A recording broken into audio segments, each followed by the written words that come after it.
નમસ્કાર. થોડા દિવસ પહેલા તમે એક વિડીયો જોયો હતો આણંદના એક શોરૂમ નો. એક ભાઈ 1.5 મહિનાથી ગાડી લેવા માટે ગયો હતો, બધું આપી દીધું, બધા પૈસા ભરાઈ ગયા, બિલ બની ગયું અને એનો હપ્તો બી આવી ગયો 10 તારીખે, પણ ત્યાં સુધી એને ગાડી નથી મળી. તો આપણે એના શોરૂમે ગયા હતા અને કહ્યું હતું કે ભાઈ એનો હપ્તો આવી ગયો, ગાડી ક્યારે આપશો? અને આપણે વિડીયો બનાવ્યો હતો અને એમને કહ્યું હતું કે જલ્દી આપી દઈશું. પણ હજી સુધી ગાડી તો ના આપી. પણ એક સારા સમાચાર એ છે કે એ લોકોએ જે હપ્તો હતો એ 22,000 રૂપિયાના ખાતામાં નાખી દીધા. આપણે તે વખતે જ કહ્યું હતું કે તમારો બાપ પણ આપશે હપ્તો. પણ મજાની વસ્તુ એ છે કે એ લોકોએ આજે નોટિસ મોકલી, મને મોકલી અને કસ્ટમરને મોકલી કે તમે ભાઈ અમારા શોરૂમમાં આયા અને અમારા વિડીયો બનાવ્યો, અમારા સ્ટાફ સાથે વર્તન કર્યું ખરાબ. અલા હિરોઈન સમજો તમારા જાતના, શોરૂમ ની અંદર બેઠા હતા પોતાના જાતના સલમાન ખાન, ઐશ્વર્યા રાય સમજો છો કે તમારા ડાચા જોવા આવ્યા હતા, અમે ગાડી લેવા આવ્યા હતા, ગાડીના પૈસા પૂરા ભર્યા હતા, એટલા માટે આવ્યા હતા. નવરા સમજો છો, તમારા ડાચા જોઈને અમને મજા આવે છે કે તમારા ડાચું જોવા માટે શોરૂમ ની અંદર આવીએ, અમને ખૂબ મજા આવે.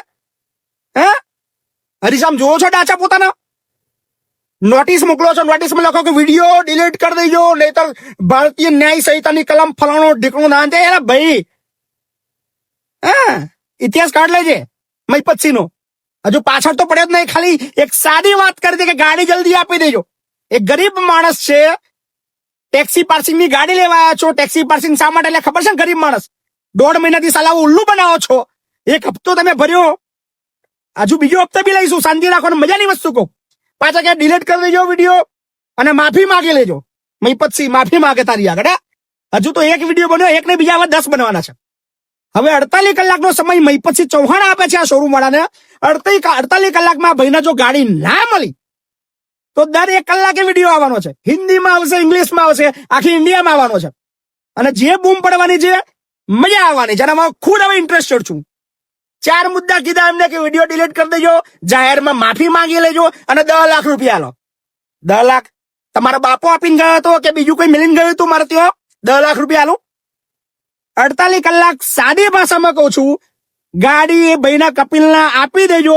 48 કલાકમાં ગાડી એને ના મળી પછી જે Mahipatsinh as a customer, Mahipatsinh Chauhan as a customer આવશે અને જે બૂમ પડવાની છે ને, સાલાઓ તમારી બધી હવા નીકળી જશે. તમને પોતાની જાતને એવું સમજો છો કે આપણે મોટા શોરૂમ વાળા, બહુ પૈસા વાળા, આપણો માલિક પૈસા વાળો, એટલે કાયદો આપણો બાપની જાગીર છે, પોલીસ વાળા આપણા ખીચામ છે, હપ્તો આલ દેશો એટલે કોઈ કશું બોલશે ને ભૂકા કાઢી નાખી. સાલાઓ યાદ રાખજો, આ મહીપતસિંહ છે. અત્યાર સુધી તમને બીજા કસ્ટમર મળ્યા છે, મહીપતસિંહ જેવો નહીં મળ્યો હોય. પણ આ વખતે 48 કલાકમાં કપિલના ગાડી ના મળી. અને હું ઈચ્છું છું તમે ના લો. મને વધારે મજા ત્યારે આવશે તમે લોકો ગાડી ના લો. 48 કલાકનો સમય શરૂ થઈ ગયો છે સોશિયલ મીડિયાથી, આ યાદ રાખજો. 48 કલાકમાં ભાઈને ગાડી ના મળી પછી જે મજા આવવાની છે ને, યાદ કરજો. વિડીયો 1 ને 10 અને પછી કેસની જે ધમકી આપો છો ને, ફલાણું કલમ, એક બાપની ઓલાય જાય તો કેસ કરજો. મને વધારે મજા આવશે કે જયારે મને લડવાનો મોકો મળે. હથિયાર ના ફેંકતા, હિંમત હોય તો લડવાની શરૂઆત કરો. હું રાહ જોઉં છું. બાકી મેટર પતાવીએ તો ગાડી 48 કલાકમાં લેજો. બાકી ગાડી ના લી તો મને બી મજા આવશે. તમને લડવાની ઈચ્છા છે અને લોબુ ખેંચવું છે, તમે તમારી તાકાત બતાવજો, હું મારી તાકાત બતાવીશ. મળીએ છીએ 48 કલાકમાં વધારે અપડેટ સાથે. હપ્તો મેં કહ્યું હતું કે તમારે બાપા બી આપવો પડશે, આલ્યો, અને હજી ઘણું બાકી છે, રાહ જુઓ.